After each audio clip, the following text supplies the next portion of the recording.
Hello दोस्तों, वजन तो कम हो गया लेकिन हेल्थ इंप्रूव नहीं हो रही।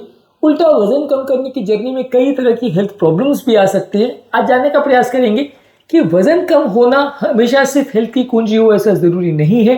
हेल्थ पर फोकस करना जरूरी है, क्योंकि कई बार ऐसा होता है कि आपका वजन तो कम हो जाता है, जितना आप चाहते हो उतना वजन कम भी हो जाए, लेकिन कई बार आप उसके बावजूद भी हेल्दी नहीं बन पाते हो। बहुत सारी तरह की नई प्रॉब्लम्स आपके सामने आ जाती है। आज समझने का प्रयास करेंगे कौन कौन से हेल्थ इश्यूज आ सकते हैं वजन कम करने के दौरान। टॉपिक पर जाने से पहले जो लोग हमारे चैनल पर नए हैं उन्हें रिक्वेस्ट करूंगा कि चैनल को सब्सक्राइब करें। हमारे चैनल का पर्पज है लोगों को हेल्दी बनाना, और इस मिशन में आप हमारे सहभागी बन सकते हैं चैनल को सब्सक्राइब करके। यदि कंटेंट यूजफुल लगे तो फ्रेंड्स फैमिली के साथ इसे शेयर भी कर सकते हैं, क्योंकि किसी की जिंदगी बचाने और बदलने के लिए उपयोगी हो सकता है। टॉपिक के दौरान कुछ इंटरेस्टिंग साइंटिफिक फैक्ट्स, कुछ प्रैक्टिकल लिटरेचर की बातें और कुछ साइंटिफिक स्टडीज के बारे में आपको बताऊंगा, जो आपको ज्ञान भी देंगे और हैरान भी करेंगे। हमारा इस मामले में फाइनल एक्सपीरियंस और वर्डिक्ट क्या है, और हमारे ओपीडी की कुछ इंटरेस्टिंग किस्से कहानियां भी आपको बताऊंगा, इसलिए बने रहिए हमारे साथ एंड तक। चलिए शुरू करते हैं हमारे साथ हेल्थ का सफर।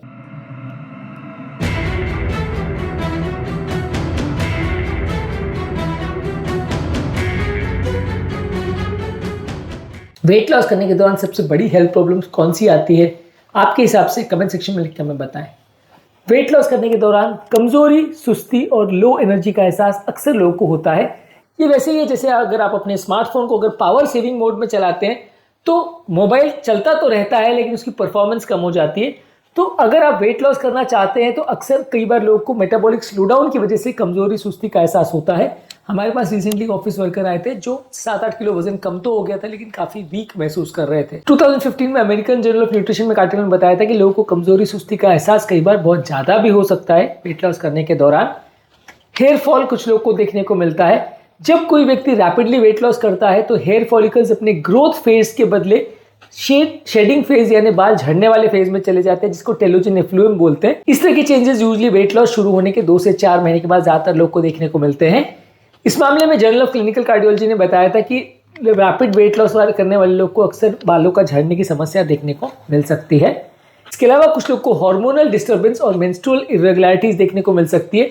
जब व्यक्ति रैपिडली अपना वेट लॉस करता है तो बॉडी का लेप्टिन और एस्ट्रोजन हार्मोन्स में चेंजेस देखने को मिलते हैं, जिसकी वजह से आपका hypothalamic pituitary gonadal axis change हो जाता है। इसके अलावा कई बार रैपिड वेट लॉस करने से आपको पेट में पित्ताशय में पथरी यानी गॉल स्टोन देखने को मिल सकता है। रैपिड वेट लॉस करने की वजह से बॉडी का कोलेस्ट्रॉल प्रोडक्शन कई बार बढ़ सकता है, कोलेस्ट्रॉल सिक्रीशन बढ़ सकता है, जिससे कोलेस्ट्रॉल गॉल स्टोन बनने का चांस थोड़ा बढ़ जाता है। 1991 में एक स्टडी ने बताया था कि रैपिड वेट लॉस करने वाले लोगों को गॉल स्टोन्स बनने के चांसेस ज्यादा देखने को मिलते हैं। इसके अलावा जब आप वेट लॉस करते हो तो कई बार फैट लॉस होने के बदले प्रोटीन लॉस होने लगता है, जिसकी वजह से आपकी शारीरिक क्षमता भी कई बार कम हो जाती है और आपको चलना फिरना या हेवी काम करना कई बार मुश्किल होने लगता है। इसके अलावा रैपिड वेट लॉस करने के दौरान कई बार लोग को मूड चेंजेस, चिड़चिड़ापन और लो मोटिवेशन भी महसूस हो सकता है। ये ब्रेन में न्यूरोट्रांसमीटर्स की प्रॉब्लम की वजह से हो सकता है, जैसे कि सेरोटोनिन और बाकी मूड एनहांसिंग हार्मोन जो ब्रेन में बनते हैं या न्यूरोट्रांसमीटर्स बनते हैं, उनकी चेंजेस की वजह से देखने को मिल सकता है। इसके अलावा कई बार लोगों को वेट लॉस करने के दौरान माइक्रो न्यूट्रिएंट की डिफिशियंसी जैसे आयरन, विटामिन B12, जिंक और विटामिन डी की कमी देखने को मिल सकती है। यदि आप वजन कम करने के लिए क्रैश डाइट का प्रयोग करते हो, बहुत अग्रेसिव डाइट करते हो और बाकी विटामिन मिनरल का ध्यान नहीं देते हो, तो ये चेंजेस ज्यादा देखने को मिल सकते हैं। इसके अलावा वेट लॉस करने के दौरान कुछ लोगों को कॉन्स्टिपेशन, ब्लोटिंग और पेट की प्रॉब्लम्स देखने को मिल सकती है, इंडाइजेशन की प्रॉब्लम देखने को मिल सकती है। कई बार पेट में जो वॉल्यूम सडनली कम होता है तो उससे गट मोटिलिटी चेंज हो सकती है, माइक्रोबियल फ्लोरा चेंज हो सकता है, जिससे पेट खराब होने की प्रॉब्लम या पेट में इंडाइजेशन की प्रॉब्लम ज्यादा देखने को मिल सकती है। इसके अलावा कई बार लोगों का रेस्टिंग मेटाबॉलिक रेट बहुत ज्यादा कम हो जाता है, जिसकी वजह से कई बार बॉडी के बहुत ज्यादा अनयूजुअली आपको कोल्ड महसूस होती है, ज्यादा ठंडी महसूस होती है। तो ठंड के टाइम ठंड को बर्दाश्त करना कई बार ज्यादा मुश्किल हो जाता है, बहुत बॉडी ठंडी महसूस होती है, ऐसा कई लोग बोलते हैं। तो कोल्ड इंटॉलरेंस थोड़ा बढ़ सकता है।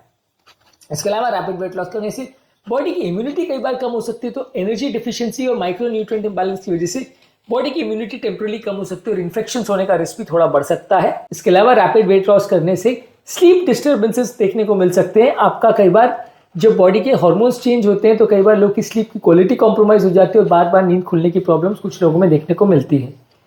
इसके अलावा जब वेट वापिस अगर किसी का रीगेन होता है तो एंजाइटी और साइकोलॉजिकल डिस्ट्रेस भी कुछ लोगों में देखने को मिलता है।